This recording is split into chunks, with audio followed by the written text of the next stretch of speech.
ఇలా ఉండాలి పాప తెలియాలి. ఆ రోజుల్లో బొమ్మలు ఏమి ఇవ్వరు. అది అది జస్ట్ 15 days ఓల్డ్ బేబీ ఇచ్చారు. ఇలా కదిలేటప్పటికి వదిలేసాను. అయ్యయ్యయ్యా. లక్కీ ఏంటంటే బెడ్ మీద కూర్చొని ఉన్నాను. ఇంకా చూడాలి తర్వాత షూటింగ్ తర్వాత నన్ను ఆ పాపతోనే ఉండమని, ఆ పాపని నేను మా అమ్మని ఈ వేలెందుకు ఇలా కదులుతుంది, ఇలా నేను ఇలాగే ఉండేదాన్న, ఇన్ని డిస్కషన్స్ అయ్యావన్నమాట. చిన్న పాప కాబట్టి నిజంగానే. సో ఇంకా వెనక్కి తిరగకుండా నా life 152 movies as a heroine, 18 films as అది శివాజీ గారి డాటర్, శారద గారి డాటర్, అలాగా కొన్ని మూవీస్. సో మొత్తం 180 సినిమాలు ఓవరాల్. ఎస్. రీఎంట్రీ తర్వాత మళ్ళీ ఒక 300 సినిమాలు.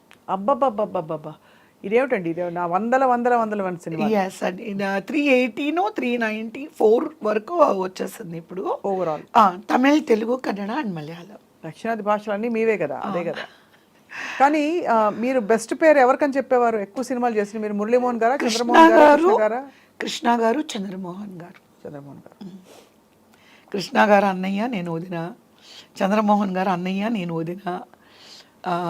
కన్నడంలోని, తమిళ్లోని రజనీకాంత్ గారు అన్న, నేను వదిన. కమల్ హాసన్ గారితో చేశాను. సో ఇంకా అందరూ ఎలా ఉండేవారు కవిత గారు మీతో? మీరు ఎంత ప్లెయిన్ గా ఉంటారు కదా, జాలీగా. మెయిన్ ఏంటంటే అందరూ నన్ను ట్రీట్ చేసేది లైక్ కిడ్. పొద్దున్నే వచ్చినప్పుడు చాక్లెట్ తెచ్చేవారు నాకు. అందరు చూసేవారు అనమాట.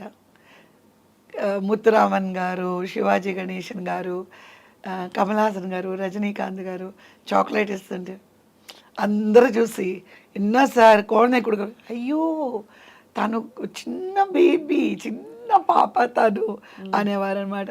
సో సమ్హౌ రాదర్ నాకెందుకో అందరూ they treated me like their own family member. I never forget that. I mean you also, మీరు కూడా అంత అఫెక్షనేట్ అండ్ వార్మ్ గా ఉంటారు అందరితో. సో ఆ టైంలో మీరు ఈ రెమ్యూనరేషన్స్ ఇవన్నీ ఎవరు, నాన్న అమ్మ? అమ్మగారు కాదు, వెంకన్న బాబు గారు అని చెప్పి 22, 23 ఆర్టిస్టులకి లైక్ సత్యనారాయణ గారు, రావు గోపాలరావు గారు, కృష్ణ గారు, శ్రీదేవి, నేను, రమాప్రభు గారు, రాజ్బాబు గారు, నాగభూషణం గారు, రావు గోపాలరావు గారు, అల్లూరు రామలింగయ్య గారు, మేమంతా ఆయనే మేనేజ్ చేసేవారు. కానీ ఇప్పుడు ఒకటి చెప్పండి కవిత గారు, మామూలుగా ఇప్పుడు మీరు చిన్న వయసు కదా, డబ్బులు వస్తున్నాయి సడన్గా, you are earning, you are so famous, అందరూ మీ దగ్గరకు వచ్చి ఆటోగ్రాఫ్స్ తీసుకోవడం, ప్లస్ బయట డిమాండ్, బయటకు వెళ్తే అందరు గుర్తుపడతారు. కవిత గారికి ఎంటర్టైన్మెంట్, నాకు షాపింగ్ వెళ్ళాలని ఉంటాయి కదా రకరకాల కోరికలు ఆడపిల్లలకి, అట్లా ఉండేవా మీకు? టైం లేదా? ఎప్పుడు లేదా? కొత్త బట్టలు కావాలి. ఎవ్రీడే 22 hours వర్క్ చేశాను. 12 years వర్క్ చేశాను. ఎప్పుడు 12 years పాట? 2 hours నిద్ర, 22 hours వర్క్. మరి ఆ ఫేస్ ప్యాక్లు అవన్నీ ఏమీ లేవు. మేము పల్లెటూరు వాళ్ళము. ఓన్లీ వెన్న, నలుగు పిండి, అంతే. తలకి సీకాయ, మేమే ఆడించుకున్న కొబ్బరి నూనె, ఇది తప్ప మాకేమీ తెలీదు. దాంతో మీరు అలా గ్లామర్ వరల్డ్లో సస్టైన్ అయ్యారు. ఎస్. నేను పార్లర్స్కి కూడా, ఐబ్రోస్కి నాకు పార్లర్ అని కూడా తెలీదు. నాకు పార్లర్ తెలీదు, ఏమీ తెలీదు. నాకు తెలిసిందంతా పొద్దున్నే 4 గంటలకు లేవాలి, బీచ్కి వెళ్ళి వాక్ చేయాలి, వెళ్ళేటప్పుడు వచ్చేటప్పుడు డ్రైవింగ్ నేర్చుకోవాలి, ఇంటికి వచ్చిన వెంటనే స్కిప్పింగ్ ఆడాలి, ఆడిన తర్వాత నిమ్మకాయ తేనె వేడి నీళ్ళు తాగాలి, వెన్నపూస, నలుగు పిండి, పసుపుతోని స్నానం చేసి మేకప్ దగ్గర కూర్చుంటే అమ్మ ఒక గ్లాసు మజ్జిగ ఇస్తారు, ఒక గ్లాస్ జ్యూస్ ఇస్తారు, టమాటో జ్యూస్. షూటింగ్కి వెళ్ళే ముందు సద్దన్నం. నాకు ఇడ్లీ, దోశ, పూరి తిన్న జ్ఞాపకాలు కూడా లేవు. జ్ఞాపకం లేదు నాకు. ఎందుకు? పచ్చం కోసమా? అమ్మ తెలీదు. అమ్మ ఏమంటారంటే రాత్రి పాలల్లో అన్నం వేసి శనగలు, నానబెట్టిన శనగలు, ఉల్లిపాయ ముక్కలు, పెరుగు తోడు పెట్టేసి, చాలా చలవా, ఒంటికి మంచిది, ప్రోబయోటిక్. ఇప్పుడు నాకు షాకింగ్ ఏంటంటే యూట్యూబ్స్లో అంతా చూస్తే దీని గురించి సో మచ్ ఆఫ్ అడ్వర్టైజ్మెంట్. ఇలా తినాలి, అలా తినాలి, ఇది తింటే ఇలా ఉంటుంది, ఇది ఇలా చేయాలి, అదే అంటే నాకు ఇదేంట్రా ఇదేదో చిన్నప్పుడు బోళ్ళు తిన్నా అని మా మదరు అలా ఇచ్చేవారు అనమాట. ఆవిరి కూడా ఇచ్చేవారు. నా భోజనం అంతే, మార్నింగ్ టిఫిన్ అండ్ సద్దన్నం. మీ వెనకాల ఉండేది అమ్మే, అమ్మగారి అమ్మగారు ఉండేవారు. అండ్ అప్పుడు మరి బట్టలు కొనుక్కోవాలి అంటే ఎక్కడ టైం? నేను ఎప్పుడు కూడా ఒక కర్చీఫ్ కూడా కొనుక్కోలేదండి. నేను సింపుల్గా మీకు విషయం చెప్పేస్తాను, వన్ వర్డ్లో చెప్తాను. నా జీవితంలో అమ్మ, మా వారు, ఇప్పుడు మా పిల్లలు, అంతే. నేను ఒక కర్చీఫ్ కొనుక్కున్నది కూడా నేను ఆలోచించుకోవాలి ఒక్కసారి.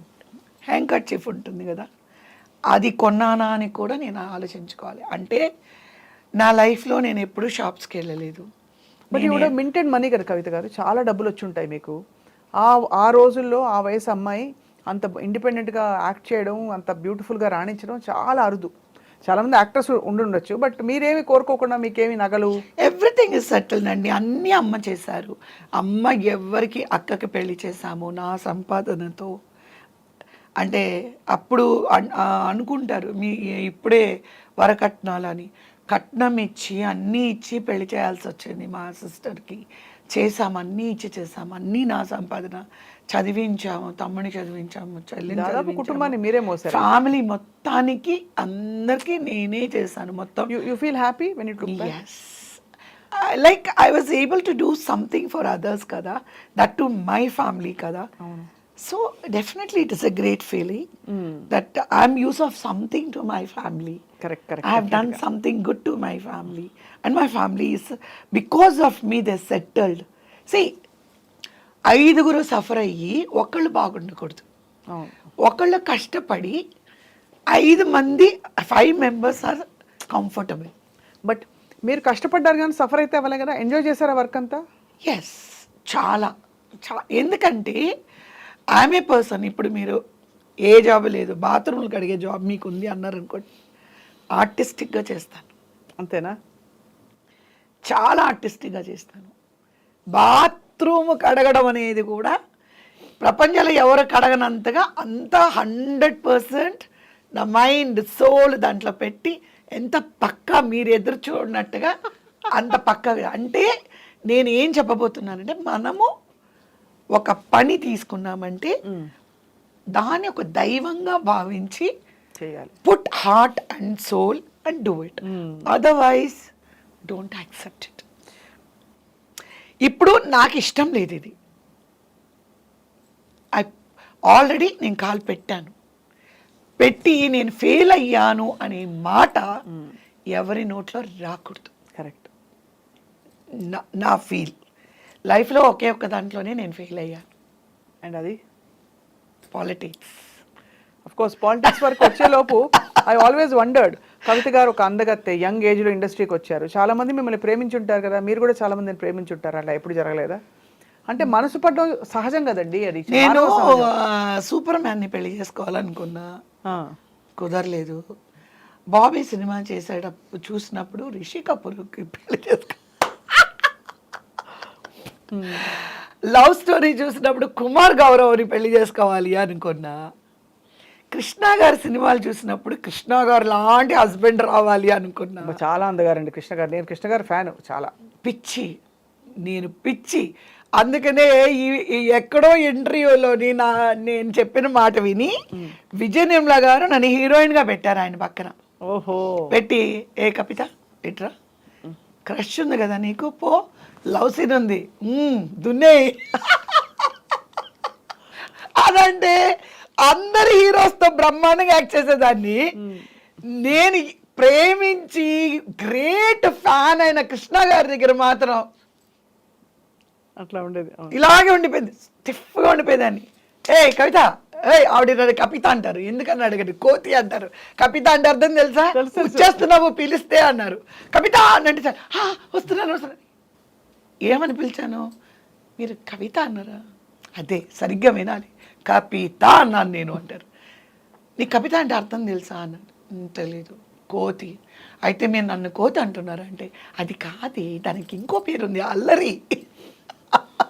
అదే కృష్ణ గారితో నేను యాక్ట్ చేస్తున్నా మొత్తం ఆవిడ ఎన్ని సినిమాలు కంటిన్యూస్గా కృష్ణ గారితో నేను హీరోయిన్గా చేశాను. ఎప్పుడు ఆయన 5 నిమిషాలు కూడా నిలబడి నేను ఎప్పుడు మాట్లాడలేదు. మేబీ అది గౌరవం అనుకోవచ్చు. ఆయనకు తెలుసా మీకు అంత పిచ్చుందని? ఆవిడ చెప్పారుగా, ఆవిడ నా ముందే చెప్తున్నారు. మీరంటే పిచ్చి, ప్రాణం, మీ ఫ్యాను, మీ అభిమాని. ఆయన ఊరికి అవునా అవునా అనేవారు అంతే అంతే కదా. ఆయన మితభాషి, ఆయన చాలా మితభాషి కాబట్టి వండర్ఫుల్ హ్యూమన్ బీయింగ్, ఎక్సలెంట్. కానీ మిగతా హీరోలు అందరూ కూడా మంచిగా డీసెంట్గా డిగ్నిఫైడ్గా ప్రవర్తించేవారా? మీరంటే భయపడేవారా? మీరంతా కలిసిపోతారు లేకపోతే మన ఇంటి అమ్మాయి అని కలుపుకుపోయేవారా? ఏమో మరి, నేను యాక్ట్ చేసిన నా హీరోస్ నాకు దగ్గర దగ్గర అన్ని టాప్ హీరోస్ అందరితో చేశాను, ఇంక్లూడింగ్ సుధాకర్ కానీ, ఈశ్వర్రావు గారు కానీ, నరసింహరాజు గారు కానీ. I can't remember even. మీకెందుకు ఎప్పుడు గరిటకాడ పెట్టి జడేసేవారు గట్టిగా? గట్టి గరిటకాడ అంటారు, గరిటకాడ లాంటి జడ అంటే టైట్గా జడ వేశారు మీ క్యారెక్టర్స్కి. కొన్ని క్యారెక్టర్స్ నాకు ఇంకా గుర్తు, టీవీలో వచ్చే సినిమాలు చూసి నేను అనుకునేవారు ఎక్కువ విలేజ్ క్యారెక్టర్స్ ఎక్కువ టైట్గా జడేసేవారు. ఇప్పుడు చూడండి వదులుగా వేసుకున్నారు ఎంత మామూలుగా టైట్గా. అది అది మీ డెసిషనా లేకపోతే కాస్ట్యూమ్లో? లేదండి, డైరెక్టర్. మీ అమ్మాయి నవ్వుతుంది. Directors getups. ఇప్పుడు ప్రెసిడెంట్ పేరమ్మ చేశాను. ప్రెసిడెంట్ పేరంలో తలకి నూనె రాసి ఇంత అందరూ అనుకున్నారు నేను సవరం పెట్టుకున్నాను అనుకున్నారు. Original hair, but that my original hair. నా ఒరిజినల్ హెయిర్ ఈ మోకాళ్ళు దాటి ఇక్కడ వరకు ఉంటుంది. ఒక్కొక్క జడ ఇంత ఉంటుంది. నేను 2 కలిపి 2 జడలు వేసుకుంటే ఇంత ఉంటుంది. సపోజ్ 2 కలిపితే ఇంత వెడల్పు అయిపోతుంది జడ. అంత థిక్నెస్ అని ఒత్తు హెయిర్ అనమాట. ఇంత పొడుగుండేది. ఫ్యామిలీ క్యారెక్టర్స్కి ఇబ్బంది ఉండేది కాదు. మోడ్రన్ వచ్చేటప్పటికి మా హెయిర్ డ్రెస్సర్స్ రోజు అది కట్ పండుగని சொல்லி అదే చెప్తున్నా, అది చుట్టండి అని మా అమ్మ చెప్తే మేము చేయలేము, ఇంతవరకు కట్ చేయమా, ఇంతవరకు కట్ చేయమా, పోనీ ఇంతవరకైనా కట్ చేయమా అంటే ఇంకా నేను ఏడుపు. నాకు సినిమాలే వద్దు, నేను ఈ విగ్గులు నేను పెట్టుకోను, నా జుట్టు కట్ చేయొద్దు, ఏ మోడర్న్ డ్రెస్ వేసుకుంటే జుట్టు ఇంత పొడుగు ఉండకూడదు, గొడవ పెడితే నాకు దండం పెట్టి మా హెయిర్ డ్రెస్సర్లు నీగ్రోస్ లాగా ఇంతంత జళ్ళు వేసి వాటిని మొత్తం లోపల పెట్టి పిన్నులు పెట్టి నెట్ వేసి దానిపైన ఇంతంత విగ్గులు పెట్టేవారు. కానీ మీరు అబ్జర్వ్ చేయండి సార్, ఎప్పుడైనా ఆ విగ్గులు కూడా ఇంత ఎత్తుంటాయి, ఎందుకంటే లోపల అంత జుట్టు. సో బట్ నేను ఎప్పుడు కూడా నా ఒకే ఒక డిసప్పాయింట్మెంట్ ఏముండేది అని అంటే, కొంతమంది రాఘవేంద్రరావు గారి డైరెక్షన్లో నేను హీరోయిన్గా చేయలేదు. దాసరి నారాయణరావు గారి సినిమా ఒక్క ప్రేమాభిషేకం. అందరూ ఏమంటారంటే అప్పుడు రాఘవేంద్రరావు, నువ్వు చూస్తేనే చిన్న పాపలాగా అనిపిస్తావు, మా కంటికేమో మా ఆనట్లేదు అనేవారు. ఇట్స్ ఓకే, ఎందుకంటే వాళ్ళ పాయింట్ ఆఫ్ వ్యూలో they should feel comfortable. Correct. So but still I achieved so much. You are completely, మీ స్పేస్ మీకుంది. అంటే మీ స్పేస్లోకి ఎవరు రాని ఒక స్పేస్ మీరు క్రియేట్ చేసుకున్నారు మీకోసం. ఆంధ్ర గవర్నమెంటు చెన్నారెడ్డి గారు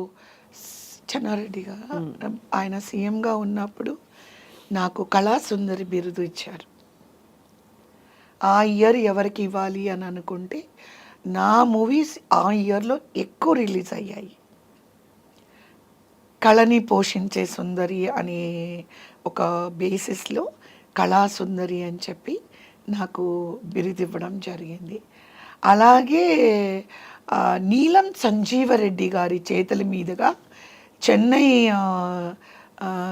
రాణి సీతమ్మయ్య హాల్లో ఆయన దగ్గర నుంచి కూడా నేను ఆర్టికార అలమేలు ఆయన చేతుల మీద బెస్ట్ సపోర్టింగ్ ఆర్టిస్ట్ అవార్డు తీసుకున్నాను. అప్పుడు నాకు నీలం సంజీవ్ రెడ్డి గారు రాష్ట్రపతి అలా అంటే నాకు తెలీదు.